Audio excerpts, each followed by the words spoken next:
Price the lord. ಯೇಸು ಕ್ರಿಸ್ತನ ನಾಮಕ್ಕೆ ಸ್ತೋತ್ರವಾಗಲಿ. ನಿಮಗೆಲ್ಲರಿಗೂ ಕೂಡ ನಾನು ಸ್ವಾಗತವನ್ನು ಬಯಸೋನಾಗಿದ್ದೇನೆ. ನನ್ನ ಆತ್ಮೀಯ ಚಾನಲ್ಗೆ ಸಹಕರಿಸಿದ ನಿಮಗೆಲ್ಲರಿಗೂ ಕೂಡ ಧನ್ಯವಾದಗಳು. ಇವತ್ತು ನಮ್ಮ ಮಧ್ಯದಲ್ಲಿರುವ ದೇವರ ಸೇವಕರಿಗೆ ಎಲ್ಲ ವೀಕ್ಷಕರ ಪರವಾಗಿ ಸ್ವಾಗತವನ್ನು ಬಯಸೋನಾಗಿದ್ದೇನೆ. Praise the lord pastor. Praise the lord. Praise the lord. ಇವತ್ತು ನಾವು ಮಾತನಾಡುವ ವಿಷಯ ಶಿಲುಬೆ. Price the lord. ಈ ಶಿಲುಬೆಯ ಬಗ್ಗೆ, ಶಿಲುಬೆ ಅಂದರೆ ಏನು, ಅದರ ಬಗ್ಗೆ ವಿವರವಾಗಿ ಅದರ ವಿವರಣೆಯನ್ನು ನಮ್ಮ ಮುಂದೆ ದೇವರ ದಾಸರು ಕೊಡುವರಾಗಿದ್ದಾನೆ. ಪಾಸ್ಟರ್, ಶಿಲುಬೆ ಅಂದರೆ ಏನು ಪಾಸ್ಟರ್ ಅವರೇ? Price the lord. ದೇವರ ಪರಿಶುದ್ಧವಾದ ನಾಮಕ್ಕೆ ಸ್ತೋತ್ರ ಉಂಟಾಗಲಿ. ಎಲ್ಲ ಟಿ ವಿ ವೀಕ್ಷಕರಿಗೆ ಯೇಸು ಕ್ರಿಸ್ತನ ಪರಿಶುದ್ಧವಾದ ನಾಮದಲ್ಲಿ ನನ್ನ ಪ್ರೀತಿಯ ವಂದನೆಯನ್ನು ತಿಳಿಸ್ತಾ ಇದ್ದೇನೆ. Price the lord. ಶಿಲುಬೆ ಎಂಬುದಾಗಿ ಹೇಳುವಾಗ ರೋಮ್ ಸಾಮ್ರಾಜ್ಯದವರ ಕಾಲದಲ್ಲಿ ಕಳ್ಳರಿಗೆ ಕೊಡುವಂಥ ಒಂದು ಶಿಕ್ಷೆ ಎಂದಾಗಿದೆ ಚರಿತ್ರೆ ಹೇಳುವುದು. ಆದರೆ ರೋಮ್ ಸಾಮ್ರಾಜ್ಯದವರು ಈ ಶಿಲುಬೆ ಶಿಕ್ಷೆಯನ್ನು ಕೊಡೋದಕ್ಕಿಂತ ಮುಂಚೆ ಈ ಶಿಕ್ಷೆ ಬ್ಯಾಬಿಲೋನ್ ಸಾಮ್ರಾಜ್ಯದಿಂದ ಬಂದಂಥ ಒಂದು ಶಿಕ್ಷೆ ಎಂಬುದಾಗಿ ಹೇಳ್ತಾರೆ.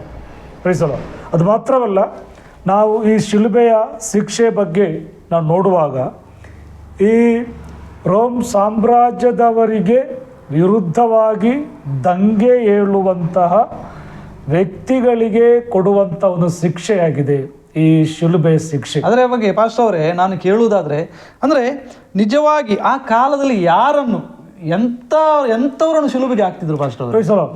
ಅದು ಆಗಿನ ಕಾಲದಲ್ಲಿ ನನಗೆ ಹೇಳಿದ ಹಾಗೆ ರೋಮ್ ಸಾಮ್ರಾಜ್ಯದವರಿಗೆ ವಿರುದ್ಧವಾಗಿ ದಂಗೆ ಏಳುವಂತಹ ವ್ಯಕ್ತಿಗಳಿಗೆ ಕೊಡುವಂಥ ಶಿಕ್ಷೆ. ಅದರಲ್ಲಿ ನಮ್ಮ ಬೈಬಲ್ಗೆ ಬರುವಾಗ ಮತ್ತಾಯನ ಬರೆದ ಸುವಾರ್ತೆ 27ನೇ ಅಧ್ಯಾಯ ಅದರ 44ನೇ ವಾಕ್ಯದಲ್ಲಿ ಕಳ್ಳರಿಗೆ ಕೊಡುವಂಥದ್ದು ಶಿಕ್ಷೆ ಎಂದಾಗಿದೆ ಬೈಬಲ್ ಹೇಳ್ತದೆ. ಅದು ಮಾತ್ರವಲ್ಲ, ಲೂಕನ ಬರೆದ ಸುವಾರ್ತೆ 23ನೇ ಅಧ್ಯಾಯ ಅದರ 32ನೇ ವಾಕ್ಯಕ್ಕೆ ಬರುವಾಗ ದುಷ್ಕರ್ಮಿಗಳಿಗೆ ಕೊಡುವಂಥ ಶಿಕ್ಷೆ ಎಂದಾಗಿದೆ ಬೈಬಲ್ ಹೇಳುವುದು. ಅದು ಮಾತ್ರವಲ್ಲ ಪ್ರಿಯರೇ, ಆ ಬರಬನಂಥವರಿಗೆ ಕೊಡುವಂಥ ಶಿಕ್ಷೆಯಾಗಿದೆ ಈ ಶಿಲುಬೆ ಶಿಕ್ಷೆ. ಇಲ್ಲಿ ಬರಬನ ಬಗ್ಗೆ 3 ಸುವಾರ್ತೆಗಳಲ್ಲಿ ಮತ್ತು ಅಪೊಸ್ತಲರ ಕೃತ್ಯಗಳಲ್ಲಿ ದೇವರ ವಾಕ್ಯ ನಮಗೆ ಸಕ್ತವಾಗಿ ಹೇಳೋದೇನೆಂದರೆ, ಮತ್ತಾಯ 27ನೇ ಅಧ್ಯಾಯ ಅದರ 16ನೇ ವಾಕ್ಯಕ್ಕೆ ಬರುವಾಗ ಈ ಬರಬನು ಪ್ರಸಿದ್ಧನಾದ ಒಬ್ಬ ಸೆರೆಯವೆಂಬುದಾಗಿ ಬೈಬಲ್ ಹೇಳ್ತದೆ. ಮಾತ್ರವಲ್ಲ, ಮಾರ್ಕನ ಬರೆದ ಸುವಾರ್ತೆ 15ನೇ ಅಧ್ಯಾಯ ಅದರ 7ನೇ ವಾಕ್ಯಕ್ಕೆ ಬರುವಾಗ ಈ ಬರಬನು ದಂಗೆಯಲ್ಲಿ ಕೊಲೆಪಾತಕ ಮಾಡಿದಂಥ ಒಬ್ಬ ದಂಗೆಕೋರ ಎಂದಾಗಿದೆ ಬೈಬಲ್ ಹೇಳುವುದು.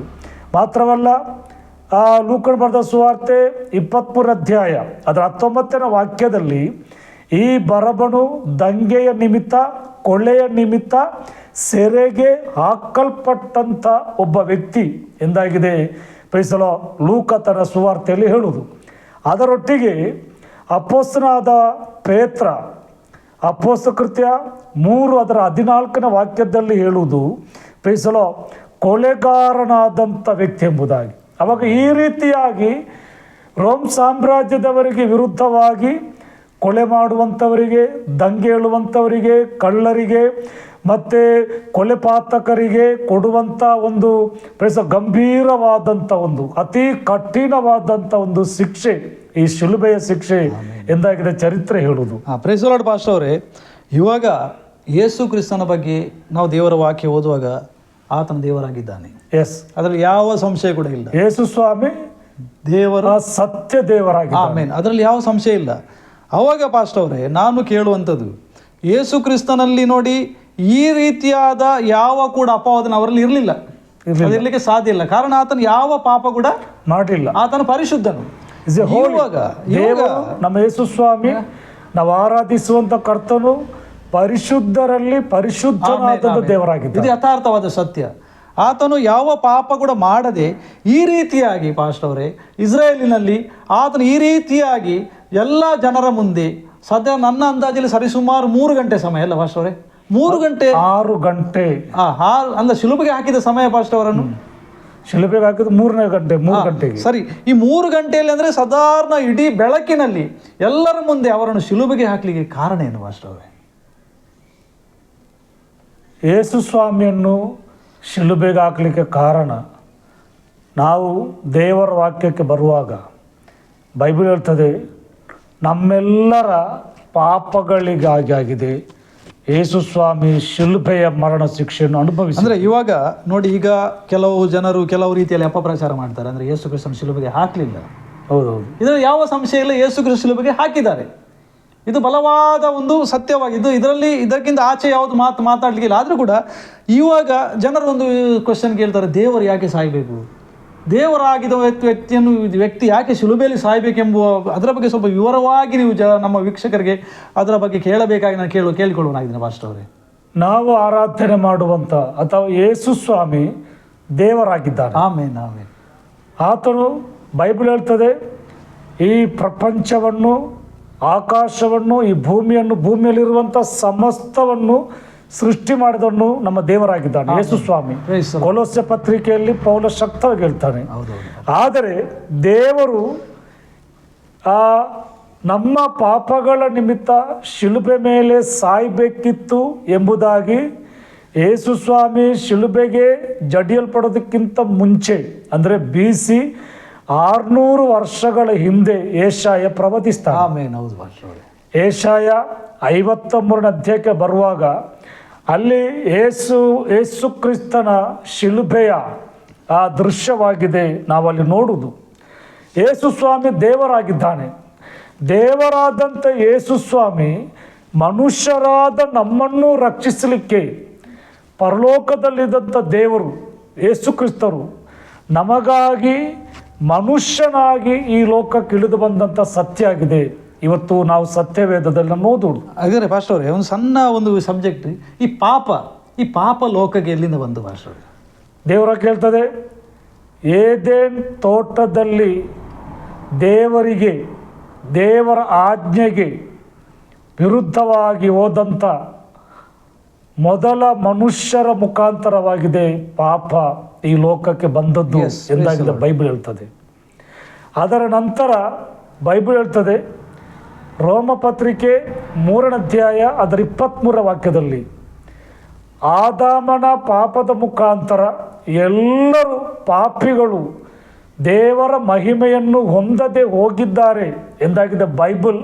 ನಮಗೆ ದೇವರ ವಾಕ್ಯ ನಮಗೆ ಶಕ್ತವಾಗಿ ನಮಗೆ ಹೇಳಿ. ಅಂದರೆ ಒಂದು ನಿಮಿಷ ಭಾಷೆ, ಅದರ ಅರ್ಥ ಈ ಪಾಪಕ್ಕೆ ಮತ್ತು ಶಿಲುಬೆಗೆ ಹತ್ತಿರವಾದ ಸಂಬಂಧ ಉಂಟು ಅಲ್ಲ? ಹಾಗೆ ಅಲ್ಲ ಭಾಷವರೇ?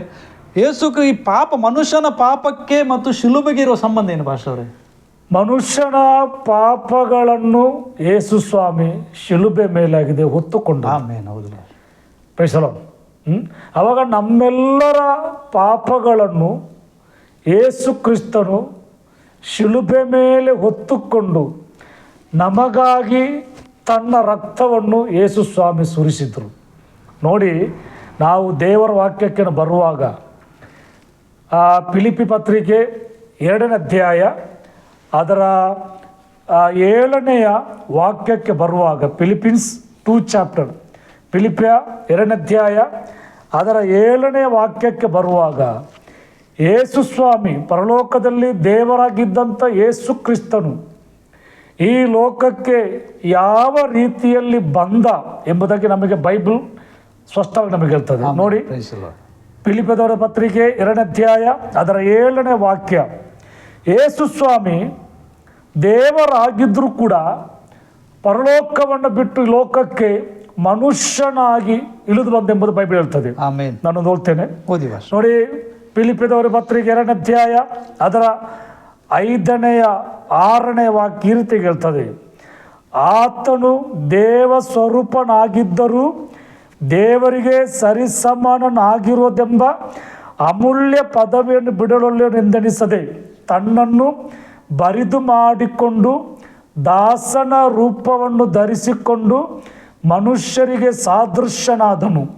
ಹೀಗೆ ಆತನು ಆಕಾರದಲ್ಲಿ ಮನುಷ್ಯನಾಗಿ ಕಾಣಿಸಿಕೊಂಡಿದ್ದಾಗ ತನ್ನನ್ನು ತಗ್ಗಿಸಿಕೊಂಡು ಮರಣವನ್ನು, ಅಂದರೆ ಶಿಲುಬೆಯ ಮರಣವನ್ನಾದರೂ ಹೊಂದುವಷ್ಟು ವಿಧೇಯನಾದನೆಂಬುದಾಗಿ ನಮಗೆ ಬೈಬಲ್ ಹೇಳ್ತದೆ. Praise the Lord, Pastor. ಆವಾಗ ಪರಲೋಕದಲ್ಲಿ ದೇವರಾಗಿದ್ದಂಥ ಯೇಸು ಸ್ವಾಮಿ ಮನುಷ್ಯನ ಪಾಪಗಳಿಗಾಗಿ ಆತನು ಈ ಲೋಕದಲ್ಲಿ ಮನುಷ್ಯನಾಗಿ ಹುಟ್ಟಿದ ಕಾರಣ ಮನುಷ್ಯನ ಪಾಪಗಳನ್ನು ಯೇಸು ಸ್ವಾಮಿ ತನ್ನ ಮನುಷ್ಯತ್ವದ ಮುಖಾಂತರ ಅದನ್ನು ಹೊತ್ತುಕೊಂಡ ಎಂದಾಗಿದೆ ಬೈಬಲ್ ನಮಗೆ ಹೇಳುವಂಥದ್ದು ಮಾತು. Praise the Lord, Pastor. ಇವಾಗ ನೋಡಿ, ಯೇಸು ಕ್ರಿಸ್ತನನ್ನು ಶಿಲುಬೆಗೆ ಹಾಕುವಾಗ ಅಲ್ಲಿ ಒಂದು ನಾವು ದೇವರ ವಾಕ್ಯದಲ್ಲಿ ಓದುವಾಗ ಆತನ ಶರೀರದಲ್ಲಿ ಒಂದು ಹನಿ ಕೂಡ ರಕ್ತ ಉಳಿಲಿಲ್ಲ.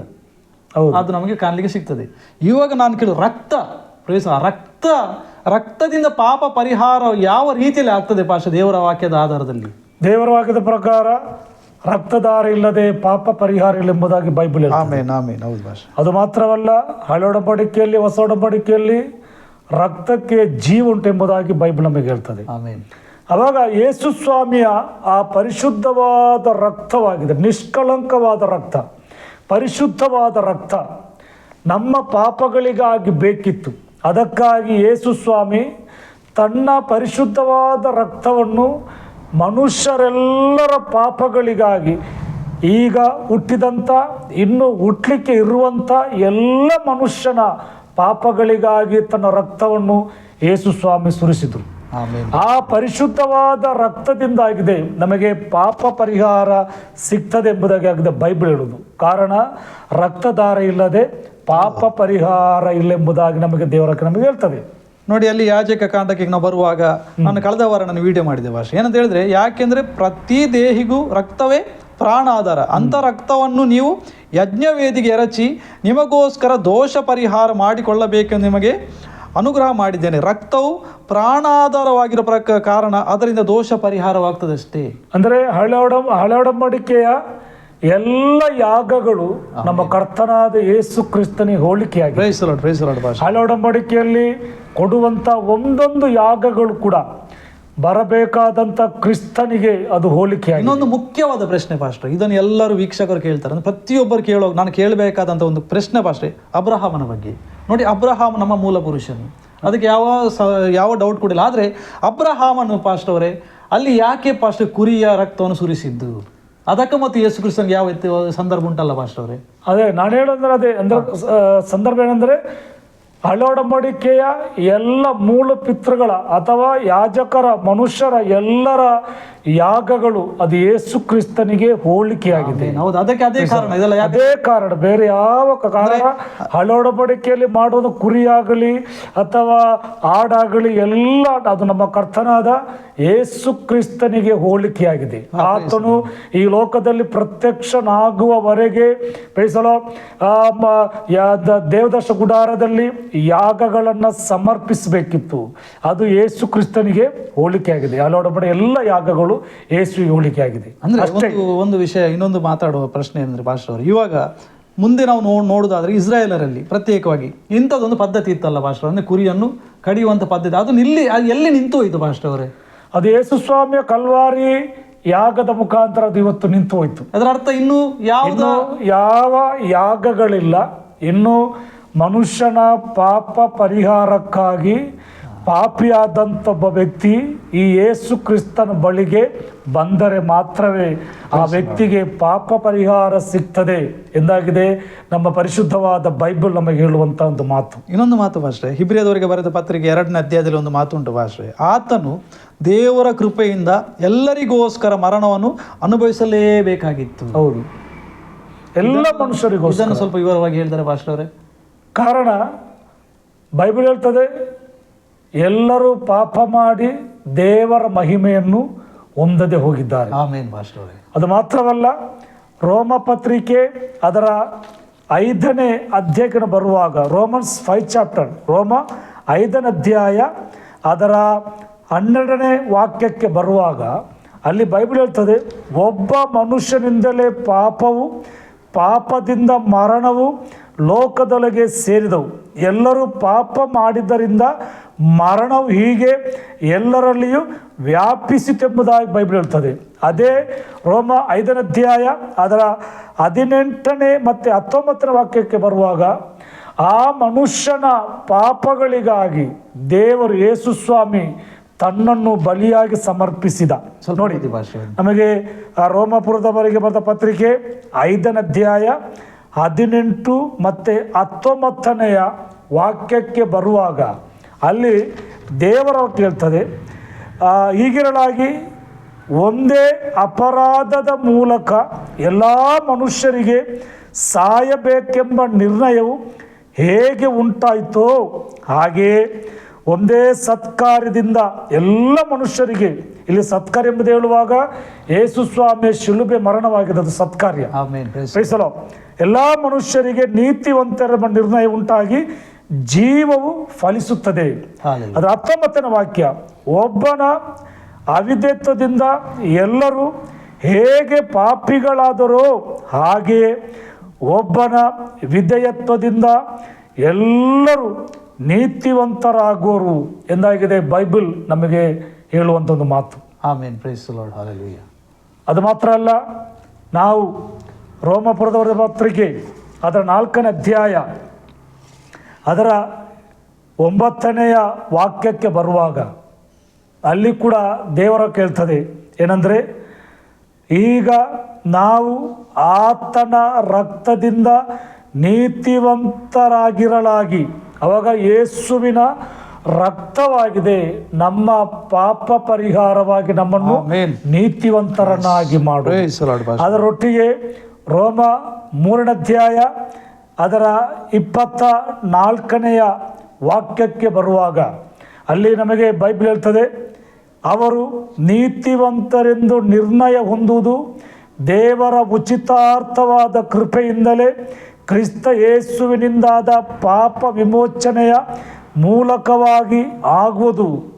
ಈತನು ತನ್ನ ರಕ್ತವನ್ನು ಸುರಿಸಿ ನಂಬಿಕೆ ಇದ್ದವರಿಗಾಗಿ ಕೃಪಾಧಾರವಾಗಬೇಕೆಂದು ದೇವರು ಈತನನ್ನು ಮುಂದಿಟ್ಟರು.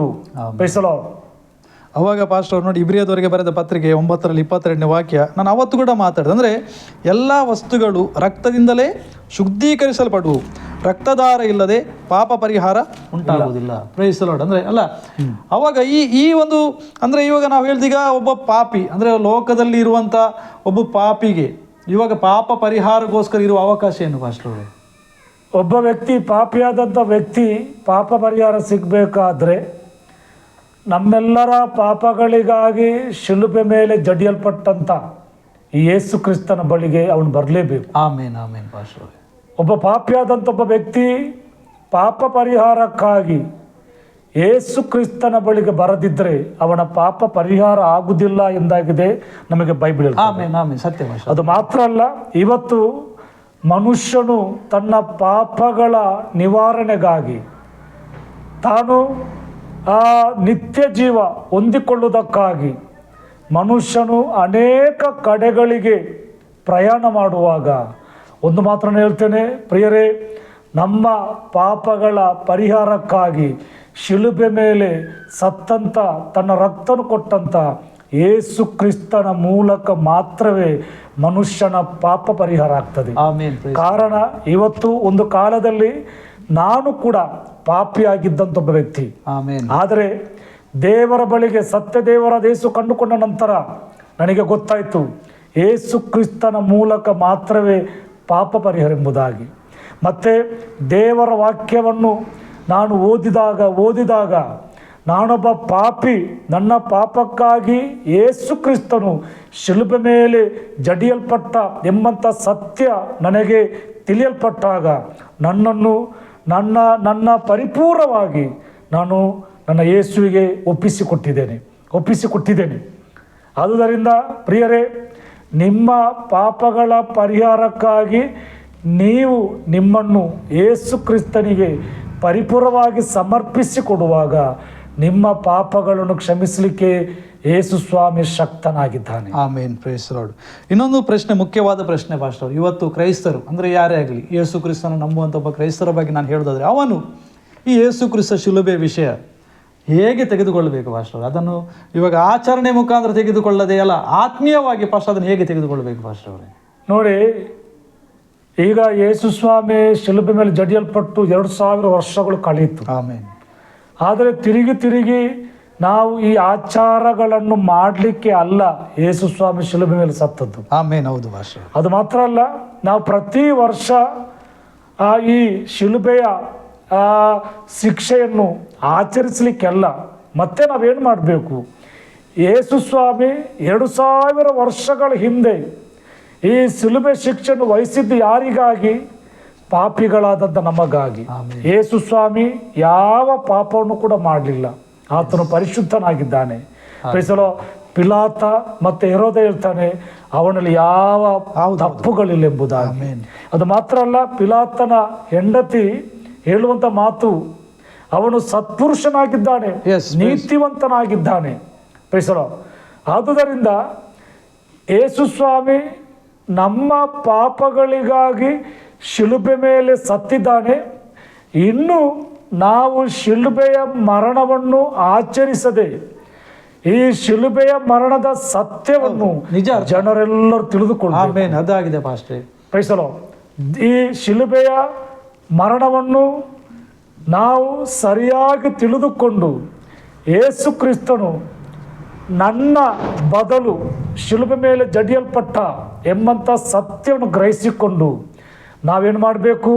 ಶಿಲುಬೆಯಲ್ಲಿ ತನ್ನ ಪ್ರಾಣವನ್ನು ಕೊಟ್ಟಂಥ ಈ ಯೇಸುವನ್ನು ನಿಮ್ಮ ಜೀವಿತದಲ್ಲಿ ಸ್ವಂತ ರಕ್ಷಕನಾಗಿ ಸ್ವೀಕರಿಸುವಂಥವರಾಗಬೇಕು. ಆಮೇನ್ ಪಾಸ್ಟರ್ ಅವರೇ.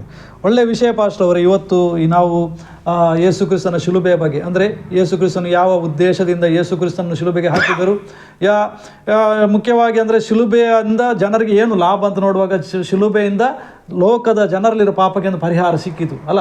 ಇನ್ನು ಯಾವ ಅಂತ ರಕ್ತದ ಬಲಿ ಅಗತ್ಯ ಇಲ್ಲ, ಇನ್ನು ಮುಂದೆ ಯಾವ ಪ್ರಾಣಿಯ ಕೂಡ ಅಗತ್ಯ ಇಲ್ಲ ಎಂಬುದಾಗಿ ನಮಗೆ ಯೇಸು ಕ್ರಿಸ್ತನ ಶಿಲುಬೆಯ ನಂತರ ಅದು ಲೋಕದ ನಿಂತು ಹೋಯಿತು. ಇವಾಗ ಇಂಥ ಒಳ್ಳೆ ಒಂದು ಇದರ ಬಗ್ಗೆ ನಮಗೆ ತಿಳುವಳಿಕೆ ಕೊಟ್ಟಂಥ ದೇವರ ದಾಸರಿಗೆ ನಾನು ಧನ್ಯವಾದ ಹೇಳುವನಾಗಿದ್ದೇನೆ. ಇನ್ನು ನಮ್ಮ ಮುಂದಿನ ಸಂಚಿಕೆಯಲ್ಲಿ ನಾನು ಅದರ ಪುನರುತ್ಥಾನದ ಬಗ್ಗೆ ಮಾತಾಡ್ತೇವೆ. ಅಂದರೆ ಯೇಸು ಕ್ರಿಸ್ತನು ಶಿಲುಬೆಗೆ ಹಾಕಿದ ನಂತರ ಆತನು 3ನೇ ದಿವಸದ ರಾತ್ರಿ ಏನಾಗಿದ್ದಾನೆ? ಆತನು ಪುನರುತ್ಥಾನ. ಇನ್ನು ಪುನರುತ್ಥಾನ ಅಂದರೆ ಏನು ಅದು ನಾವು ನಿಮಗೆ ಮುಂದಿನ ಸಂಚಿಕೆಯಲ್ಲಿ, ಅಂದರೆ ವೆರಿ ನೆಕ್ಸ್ಟ್ ಡೇ, ಅದು ನಾವು ಭಾನುವಾರ ನಿಮ್ಮ ಮುಂದೆ ಇಡುವರಾಗಿದ್ದೇವೆ. ಆದ ಕಾರಣ ಇಷ್ಟು ಸಮಯ ನಮಗೆ ಕೊಟ್ಟಂಥ ದೇವರ ದಾಸರಿಗೆ ನಾನು ಸ್ತೋತ್ರವನ್ನು ಸಲ್ಲಿಸುವನಾಗಿದ್ದೇನೆ. ಪ್ರತಿ ವೀಕ್ಷಕರಿಗೂ ಕೂಡ ನಾನು ಹೇಳ್ತೇನೆ, ಈ ವಿಷಯವನ್ನು ನೀವು ಆದಷ್ಟು ಸ್ವಲ್ಪ ಸೀರಿಯಸ್ ಆಗಿ ತೆಗೆದುಕೊಳ್ಳಬೇಕಾಗಿ ನಾನು ಪ್ರತ್ಯೇಕ ಕ್ರೈಸ್ತರಲ್ಲಿ ನಾನು ಕೇಳಿಕೊಂಡು ಹೋಗಿದ್ದೇನೆ. ದೇವರ ನಾಮಕ್ಕೆ ಸ್ತೋತ್ರವಾಗಲಿ. ಆಮೇನ್.